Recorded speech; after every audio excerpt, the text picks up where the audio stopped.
Welcome to the Barry Foster Show, coming to you from the Ridgeport Studios in the city of Charm, downtown Avon Park. As always, if you have any thoughts, ideas, or suggestions, just put them in the comments below. If you would like us to interview, if you would like us to a subject you would like to approach, be glad to take care of that.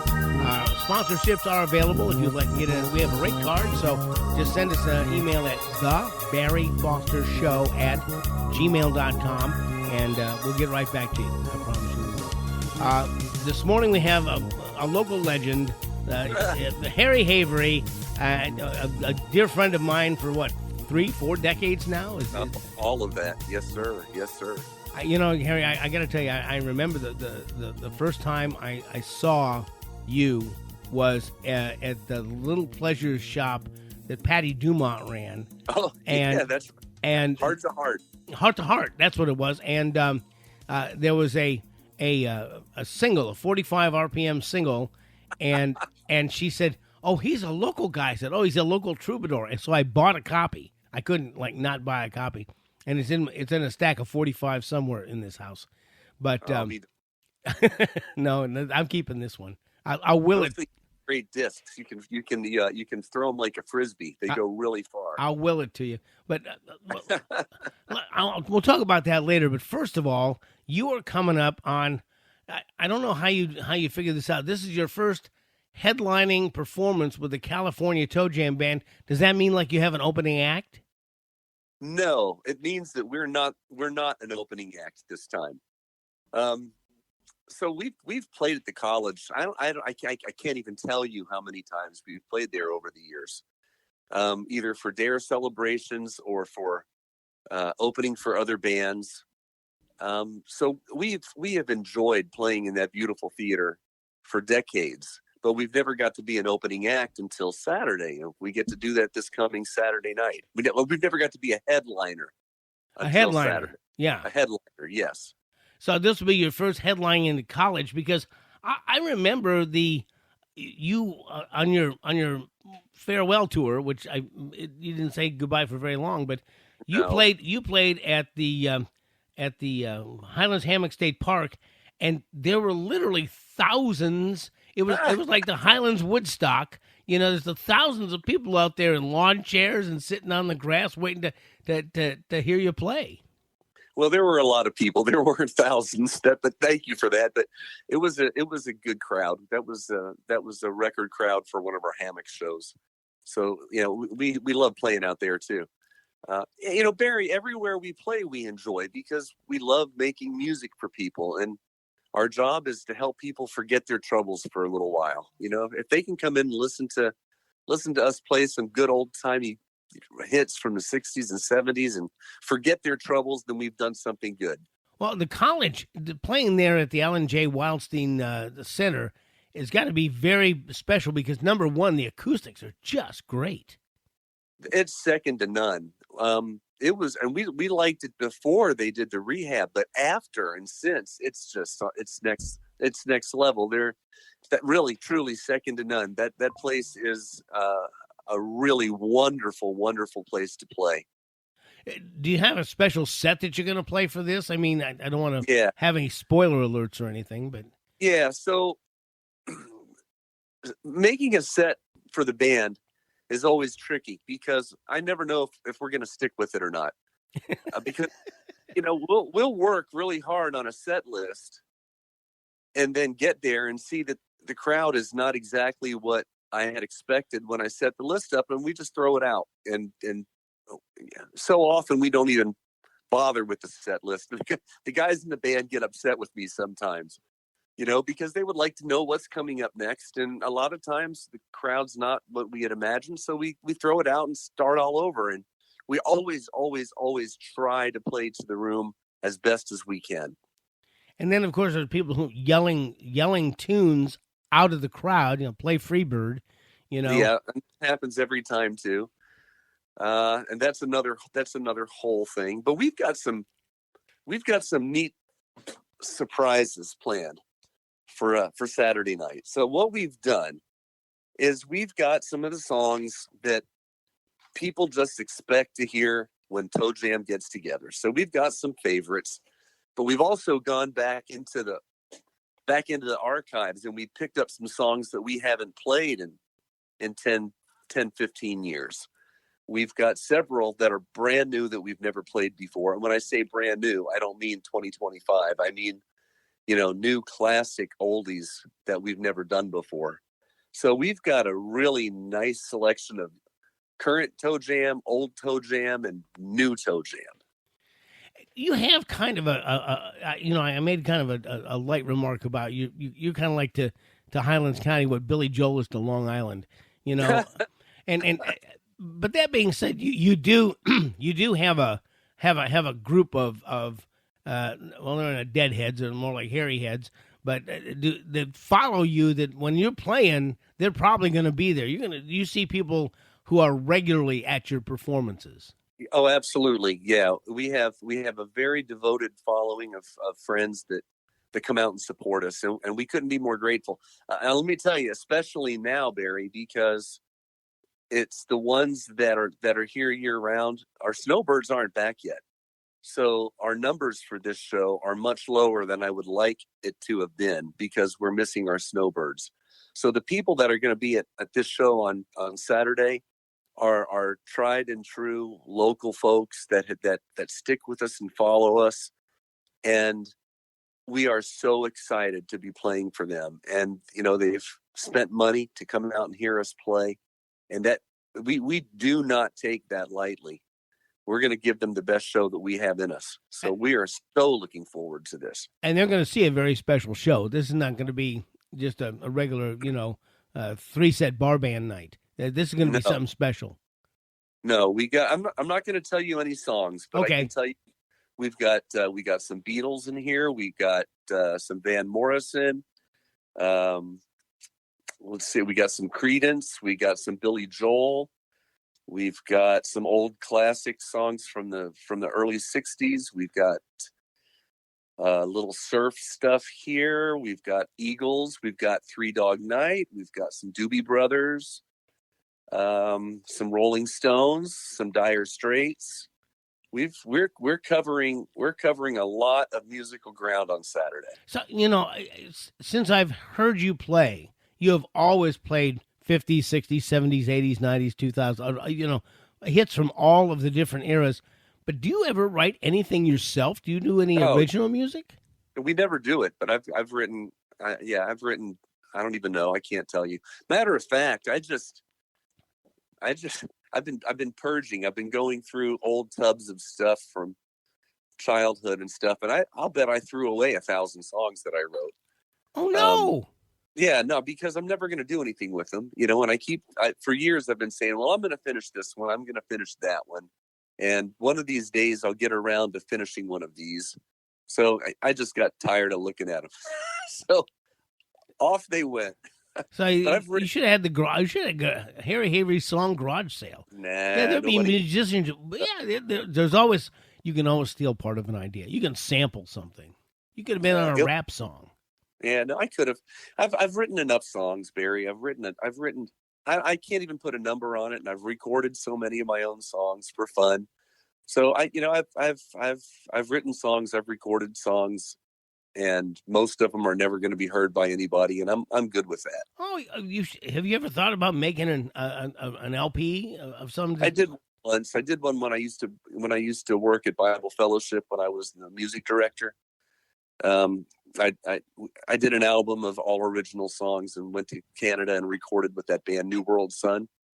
But I didn't sing on any of them. I wrote, there's 13 songs. I wrote all of them, but 3, but I didn't sing on them because I wanted to have friends sing on them. So I got friends from the church and friends from the community to do the singing on them. But yeah, I wrote 10 of them. Jordan Terrell wrote one, Rodney Hollinger wrote one, and Justice Martin wrote one. It turned out real good. So yeah, I've written songs, I've recorded songs. If nobody ever hears them, I don't care. I'm satisfied. So. I'm hoping someday the Spirit moves you to do an album. Well, you already did a tape where you played all the instruments because that was my theme song. Yeah, those were all originals too. I'd forgotten about that. So yeah, those I wrote all those on that old cassette. Yes, sir. Back in the dinosaur days of 1994, when music was on cassette tapes. I forgot about that, but yeah, those were all original songs. And Garrison Finish, which was, by the way, an instrumental, is probably the Yes. longest, the most played radio song by Harry Havery ever, because No doubt. I played it as my theme song for 30 years on the radio, so I know they played a couple of times 5 days a week. You know. Oh yeah. Oh yeah. Yes, yes, yes. Yeah, and I'm grateful for that, Barry. So thank you for making one of my songs long-term radio friendly. Yeah, there you go. And people say, I recognize that song. You know, well, for the folks who haven't heard the story, I'll give you the Reader's Digest version. I was walking around the circle one day, and Harry, who I already had known, had pulled up and rolled down his window. He says, I got a song for you.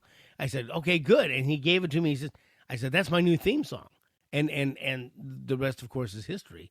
So and I use it even here. You'll hear a little swatch of it, about 8 or 10 second swatch of it here on the podcast. I've just kept it. I really like that. I really like. Did that come to you in the dead of night? Did that just decide that riff, or were you just playing around? How did that song come together? You know what? It's been so long that I don't remember how I got that hook, but I remember that was back when my little recording studio was over at my mom's house. I had been just married for a few years. We didn't have room in our house to put recording equipment, so I had to go over there. And I remember all the equipment that I used, and I remember I had this Roland MC500 Mark II sequencer, and I had this keyboard and drum machine. I had a really cool setup. So I remember recording it, and I remember the process, and I remember that keyboard had this sample on it of a car starting. You know, when I hit it, vroom, vroom, vroom, vroom, Yes. vroom, and then the thing kicks in. And yeah, I remember the process, but I don't remember how I came up with the hook. I think I came up with it on the guitar, and then I transferred it, made it a keyboard song instead of a guitar song. But yeah. How many instruments do you play? I mean, keyboard and guitar, and ukulele. I know those three. Well, I can play a guitar okay, and I can play a ukulele okay. I play bass. I can play bass. I play chords on a keyboard, and I can hold the rhythm down on a drum set for about a song, and then I get tired. But I'm not a drummer. I'm not a keyboard player. And I'm really not even a guitarist. I'm just a guy who plays the guitar. But I really like bass. You know, I've always said that if I had the time, I would join somebody else's band and just play the bass and not sing and not be the front man and not do any booking or advertising. And I would just be the bass player. So maybe someday I'll get to do that. Who knows? Yeah, well, you know, McCartney played drums on Steve Miller's "My Darkest Hour." Yeah. You know, well, he played it all. He could do it all. He still apparently still does. And he did. He played drums on Beatles songs. He played on at least a couple of McCartney and McCartney 2 and McCartney 3. He played all the instruments on all those. So no, he could do it all for sure. So how did the California Toe Jam band come together? It was 1984 at Sebring High School, and the cheerleading sponsor asked me and Rodney Hollinger. He was the guidance counselor, and I was a senior at the time. Asked if we would put together a band for homecoming for the Thunder celebration. They have these things called Thunder, and they have games and stuff. Anyway, she asked if we would put a band together, so we did, and it was me and him, and Jay Grubb was the original drummer. He's a student. Richie Shepard, original bass player, also a student. Mike McElfresh, also a student. He was one of the singers, and Sean Zoka, a student, was our first sound man. And then it got rounded out by Roger Newbern, who was the band director. So it was us, and the theme was Back to the Beach. So we learned Barbara Ann, 409, and Wipeout. And that was our entire set list for 1984's Thunder celebration. Wow. Which is songs you probably already knew anyway. Yeah, pretty much. But that was the first time that I had been in a band. I had bands before, but that was the first time I'd been in a band where there were multiple singers and there could be harmonies. So that was my introduction to singing harmony. So what bands were you in before? When did you start playing, for crying out loud? I started playing when I was 7. I started getting paid when I was 8. Wow. And I started doing like full shows when I was 10. And so did you join existing bands or did you just play solo, or how did that work? So I did solo all those from the time I was a little kid. I've always done solo shows except for a period of about 10 years where I quit doing it.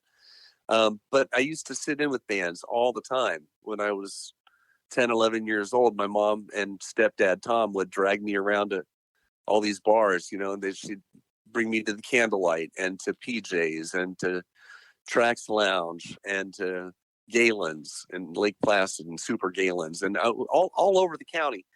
And I was, like I said, I was 11 getting dragged out on school nights to play with these bands. And I loved it. I absolutely loved it. Did the band know that you were going to sit in with them? I mean, did you have your guitar in the back? And for the longest time at the Candlelight, before they did the renovations, I don't know if you were there back then. No, but I was Candlelight not. Restaurant. It's the Island View now, but it looked very much the same as the Candlelight. But before they transformed it, it was a smaller place. It was a pretty small little bar, and they had the restaurant. But I used to go out there every Monday night and sit in with Turk Nelson and La Style. That was the name of the band. And it featured Roy Houchins. And Roy Houchins was the Sebring, Florida, Highlands County, Central Florida guitar gunslinger. And you talk about a guitar hero. Roy Houchins was my first guitar hero. And my goodness, what a talent.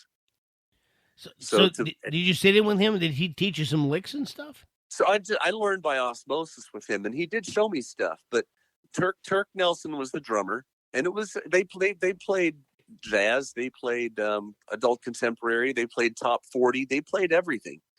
And I would go in there. It was Monday night at the Oldies, and they would do 50s, and I would do my 50s and 60s stuff. Jerry Staley back then was another one who was a great musician. And if I had a minute, I could think of more, but Turk really gave me a great start, and I'll never forget that. And it couldn't have been necessarily fun all the time to have this 11-year-old come up there and play Rock Around the Clock and all this other stuff. But I would also do these Beatles songs. So I think the guys in the band were surprised sometimes with some of the songs I would show up with. But I did that for a while. And again, Roy Houchins was just, man, guitar god. What a great guy too. Very humble, very kind, to me as a young person. So I've never forgotten his kindness. Great guy. So and then it would be over. Then it would be over to PJ's. I don't know if you remember where PJ's was. I do not. It's on 27, and it's a metal building. And for the longest time, there's been a truck elevated. Oh, okay. Yes. That used to be PJ's Surf and Turf. All right. Yes. Paul Jonak had that. The Jonak family, and they would have bands come through. And Steve and Sally, they were ones. And I used to sit in with bands all the time. And Sun Country Band is the first band I ever got to play with. That was Don Smith. Yes. And they played in Frostproof at the Raymond Theater. And they did this thing called Sun Country Jamboree. And I was 7 or 8 when I got to sit in with those guys. So I've only been able to do what I've done on the shirt tails of these great local musicians who gave a little kid a chance. Well, you were a child prodigy. Well, I don't know that I was that good. Maybe I was just, tenacious. Tenacious. Well, it wasn't even me. It would have been my mom and dad, but a novelty. Maybe I was a novelty. I don't know, but whatever it was, I'll never be able to thank the local people enough for giving me a chance, because I could not have done it without them. And Mrs. Bean, my guitar teacher from the time I was 12, my word, you talk about someone changing your whole life. She did that. And Chuck Fugate, my guitar teacher, Michelle Heston, Jeff Smoker was the first one to give me lessons. I'll go on and on and on thanking people. You don't stop. No, that's okay. Well, let me ask you this: so when you started the California Toe Jam Band, that was kind of a joke name for a one-time gig. A ridiculous name. So she the cheerleading sponsor was bugging us. We need to put the name on the poster. We're making posters. We need a name for the band. And so finally we were at a practice, and it was in between songs, and we're like, I guess we need to come up with a band name. So we all started throwing out these names, and nothing worked. Nothing was good. And then what we did, anytime we got into a lull, we'd start teasing Roger Newbern. He was the band director. We'd start teasing him about his flip-flops. He always wore these flip-flops, and his feet were always funky. So we would always start talking about Roger's Toe Jam. And then one of us said, that's it, Toe Jam. That's the band. So, we happily took it over to the cheerleading sponsor and said, our band is Toe Jam. And she said, you can't call it that. So, well, why not? And she said, because it's a beach theme. The theme is back to the beach. And then it was either me or Rodney. One of us said, well, then it's California Toe Jam. And it didn't matter because it was a one-time deal. And that was 41 years ago. Well, let me ask you, the Beatles were first the Quarrymen, and then they were the Silver Beatles, and then they were the Beatles. Have you ever thought about changing, over the course of the time, didn't you think about maybe changing your name, just rebranding a little bit to more hip or whatever? We talked about it, but there were two obstacles. Obstacle number one was we had already been down the path too far, and people already knew us, and we already had a following. And the other thing is, my dear friend who I miss every day, Rodney Hollinger, there is no way he was going to change the name of that band. By that time he had it on, the name of his boat was Toe Jam, and he had Sea Toe Jam on his license plates on the car, and he had so CTJ. You were locked in. We were locked in. You were locked in. And there have been, over the course of time, you have had many, many, many different band members. It's kind of been a work in progress. Well, that happens with bands. It was remarkable that Rodney and I were able to stay together for so long. And, he passed away before we made it to the 40th anniversary. But Rodney and I were the original founding members. I've mentioned Richie Shepard and Jay Grubb on guitar and drum, or bass and drums, and Joe Colangelo was our next drummer in line, and he was right in there with us too. So he was a founding member. Mike McElfresh has disappeared off the face of the earth. I knew you were looking for him. Yeah, I've never heard or seen from him since high school. Roger Newbern has passed away, and of course Joe Colangelo has passed away. Rodney has passed. Larry Johnson has passed. So we've lost members to the passing. Mm-hmm. And TJ, our bass player, has been with us over 30 years. So that's some longevity there.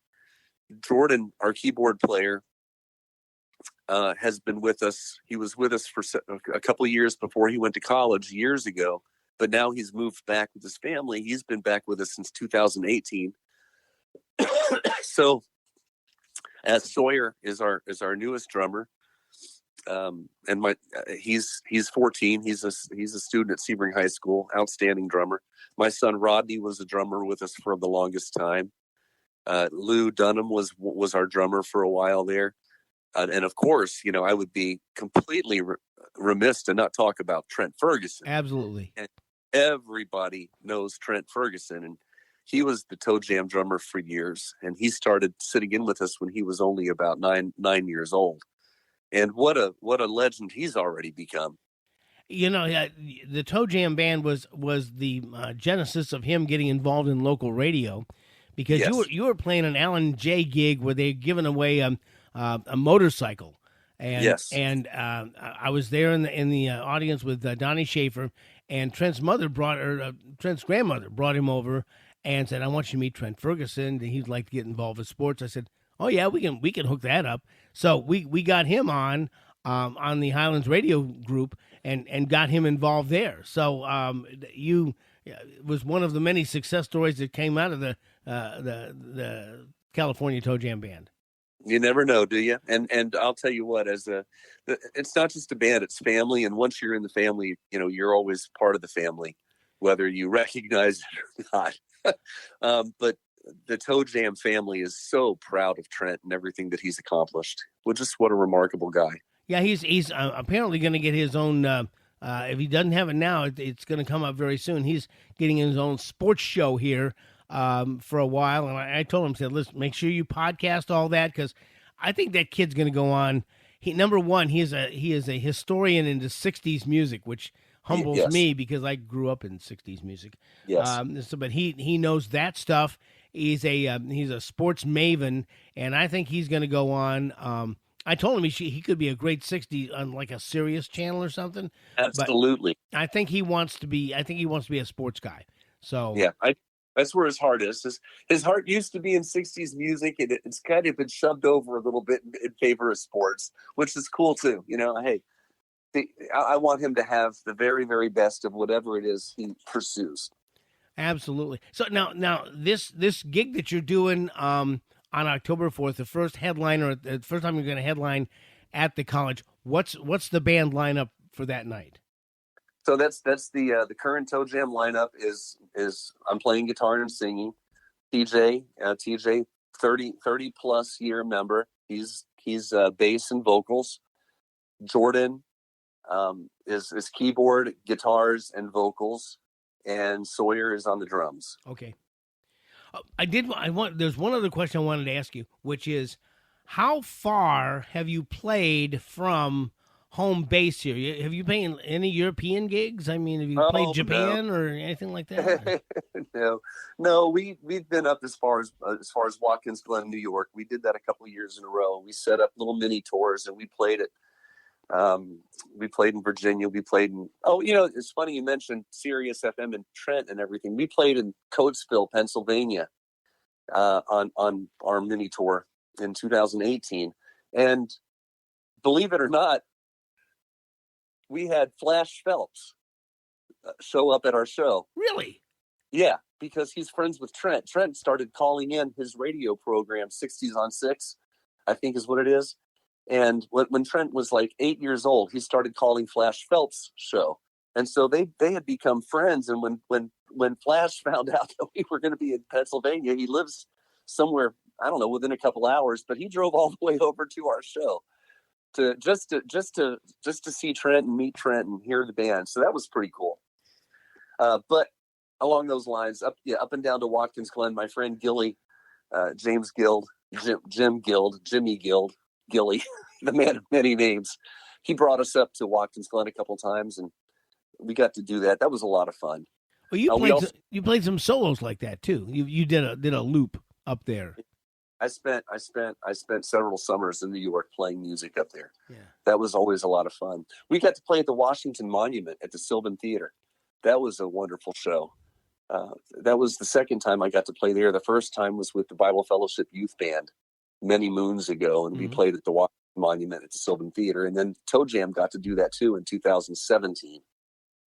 Well, other than this, what's the biggest gig you think that you've played?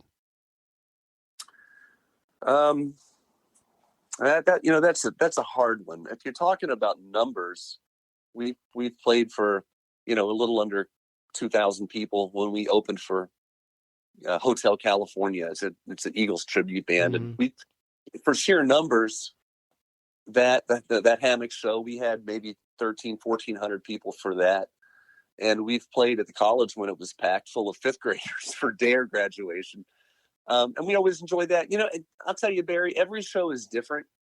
And we really do enjoy what we do. And regardless of where it is or what room it's in or what venue it's in, regardless of how many people are there, we're going to give the people the best show that we can. Did you ever have anybody? I know you have people come and sit in with you. Have you had any surprises come in out of the audience? Great guitar players or bass players or great singers or people who've come in and sat in for a set or sat in for a few songs? No, we've never really gone down that path. Because if you get burned once or twice, yeah, you tend to maybe be overcautious, and that's my fault. We don't generally invite people up to play with us. If it's somebody that we know, and if somebody that we played with before, and we know what they can do, then we'll grab them, bring them up there, and have them join us or something. But we don't generally invite somebody up on stage unless we know. Oh, I figured know who they were, or people who you are good musicians. Say, hey, can we come in? The way that Harry would sit in, with Les Style, people who would have some props, if you will. Oh yeah, no, we always try to help kids too. If there's kids that are learning, well, that's how Sawyer got to be our drummer. Same thing as Trent. Sorry, we had him sitting in when he was 9 or 10 years old and playing with us. My son Rodney, that's how he got to be a drummer. He started playing with us on and off when he was 10. And there were times when Jay, our drummer, couldn't make a show or something because it was during the day and he had to work. So we'd pull Rodney out of school and he would same thing with Harrison. Harrison is a monster bass player, and he got his start, as with Jordan and little Rodney, and they got their start at the church youth band. So, and Harrison still sits in with us, and I'm sure he'll do a couple songs Saturday at the college. I did not know that. When I met Harrison, we were at the Champion for Children's Theater in downtown Sebring, and he was mixing. He was doing the mix. Oh yeah, on a computer, and making sure that it sounded good out in the audience. That's where I first ran up on him and what he was doing with you guys. Yeah, he was our sound and lights guy for a while, and then he left town for a little bit. But he's so busy with city council and with his business, firemen, other endeavors. He's the busiest guy I know. Mm-hmm. Well, that's good. That's a good thing. Yeah, it is. It is. There's, when he told me he was thinking about running for office, I said, you're gonna make some friends and you're gonna make some enemies, and this isn't necessarily going to be fun or pretty. And he said, I know what I'm getting into. And as you know, there was that big city council meeting 2 weeks ago dealing with Harder Hall and everything. And that's a bit of a sensitive subject to me, for a number of reasons, but I don't want to get too involved in it, but I don't mind talking about it a little bit. The city council is being painted as being anti-Harder Hall. I know every one of the people on city council, and I know the mayor. I know the city manager. I know Bobby Swain, the lawyer. I know Kathy. None of them are anti-Harder Hall. They're all pro-Harder Hall. Now, they have different opinions on how things should be done, but I don't like it when they're painted into something they're not. Every one of those people are absolutely pro-Harder Hall. And I would also say that I know that they want to work with the Blackmans. For some reason, it's not clicking yet, but I believe it's going to. And I'm going to say it on the record. I support what the Blackmans are doing. I think they've done a fantastic job at Harder Hall. And every time I go by it, it does my heart good to see the old grand pink lady coming back to life. I think it's wonderful. And I tip my hat to the Blackman family for everything they've done.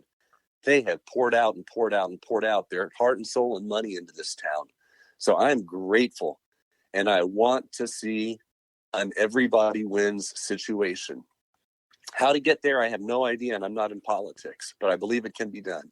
You and I will have a spirited discussion at another time about this. I think there's a, well, we'll talk about it at another time. Did you ever play at Harder Hall? I did, Barry. I loved. Okay, so hard for me personally. I'm not as old as some of the other folks that have been here longer than me, but Harder Hall, I used to sing out there. There was a room off to the, when you're looking at it from by Caddyshack, there's a room off to the side. I can't remember if it was called the Cabaret or what it was called, but it was a separate lounge area, and they had kind of a lower dance floor and a raised area around the edge.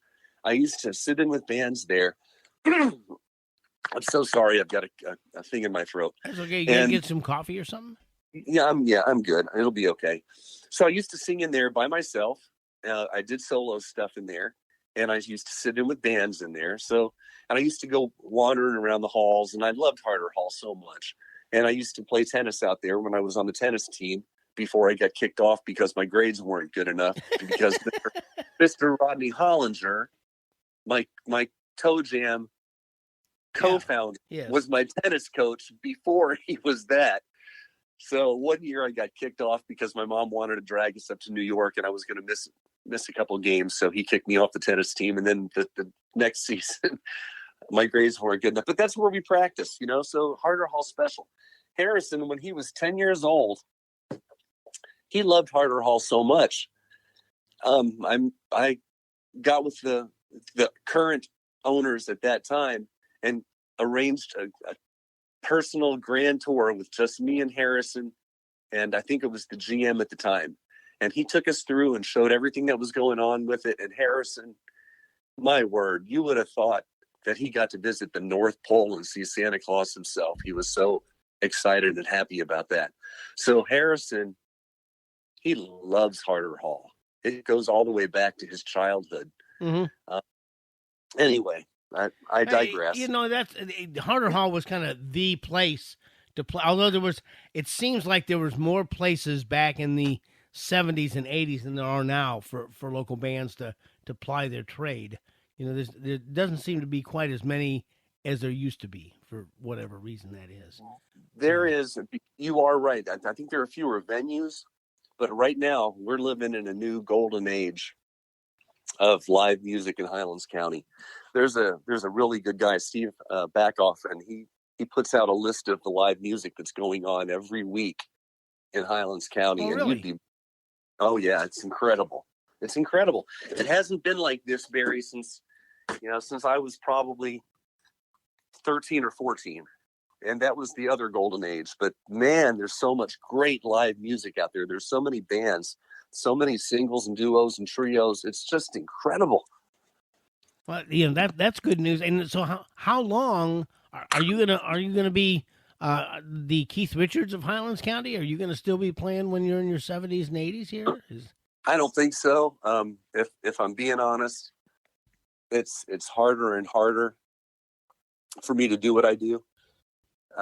Even learning some new songs with the band here.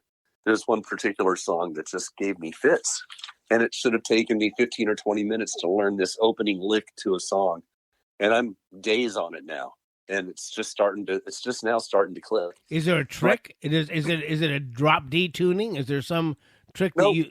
No. Nope. Just that my brain and my fingers aren't playing as well together as they used to. And it's just taken me longer to learn stuff. My fingers don't move as fast as they used to. And I'm getting older. What can I tell you? So I don't think I'm going to be the Keith Richards. I think I'll go as long as I can do it fairly well. But when I start slipping, I'm done. I don't want to be out there doing something beyond my usefulness. Well, John Sebastian forgot the lyrics to "Do You Believe in Magic" at Woodstock, so don't feel bad.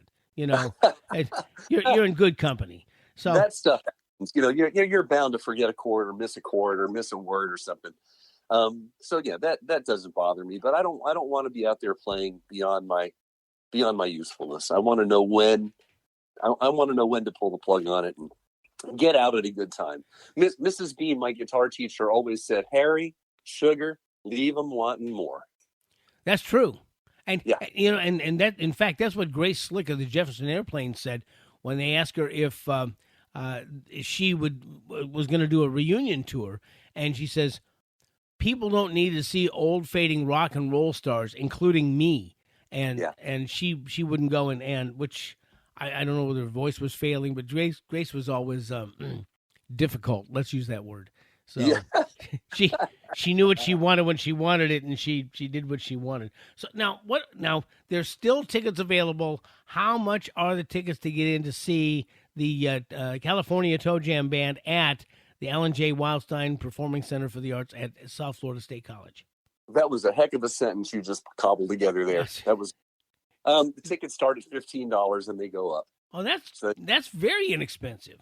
Well, look at man, I tried to make it affordable.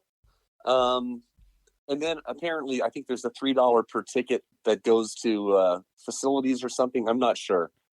But the ticket prices start at $15. I think there's a $3 service charge.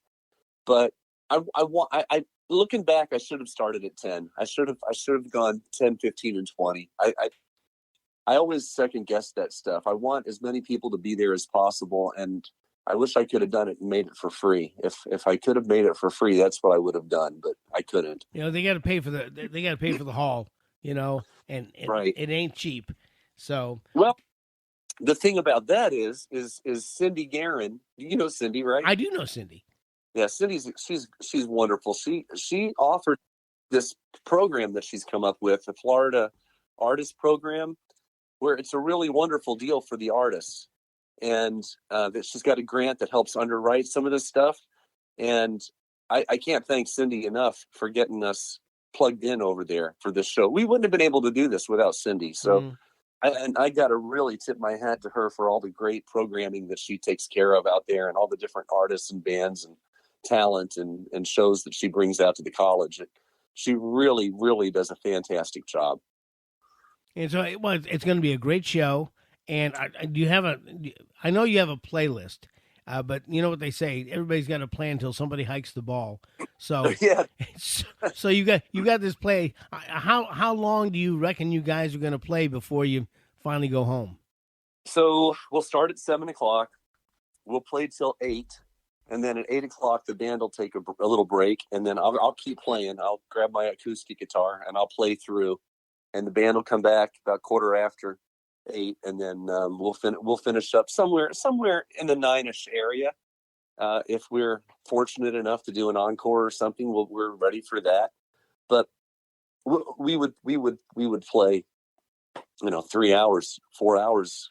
Or more, but we have to keep it. We have to keep it at about 2 hours because that's what the kind of the contract is. So it won't go much past 9. If you played 4 hours, you could be like the Grateful Toe Jam Band, but you have to chop off one of your fingers. This sounds like it sounds like, Harry. It's a really great thing. It's great to have you in such a wonderful venue. I would recommend highly. If you don't have tickets to this show, this is a show you need tickets to. So, and you can get them online and by calling, but you'll have no problem walking up to the door getting tickets. You don't have to get them in advance or anything. There's plenty of great seats available. As you know, at the college, there are no bad seats at the college. No. And do you have the swag? Do you have the swag there? The T-shirts and the wristbands and the? No, we don't have any of that stuff. No California Toe Jam swag. No, we have a guy, Gilly. Gilly is our merch guy, but he's up in New York. He's not going to be back, okay. So he's got the merch. So we're not going to set up any merch. Also, I want to thank Alan J for what he's done with the Performing Arts Center out there. It's really beautiful, and I'm grateful to him too. So we're looking forward to playing at his place, the Wild Seed Center for the Performing Arts, Saturday night. That'll be October 4th, and be there or be square. And also now, are you or the Toe Jam Band online so people can follow you on Instagram, Facebook, other online, other places that they can keep up to date with what you guys are doing? CaliforniaToeJam.com and also on Facebook. All right, Harry, I really appreciate this so much. Best of luck. We'll be sitting up there. We'll be looking forward to seeing you out there, okay? Hey, I'm looking forward to seeing you, Barry. Have a great day. We're going to be there. Harry Havery, the California Toe Jam Band. You've been listening to the Barry Foster Show from the Ridge Floor Studios in the city of Charm, beautiful downtown Avon Park. As always, put your comments in the below, and as we continue to look for truth, justice, and the American way, this is Barry Foster, and we'll see you next time.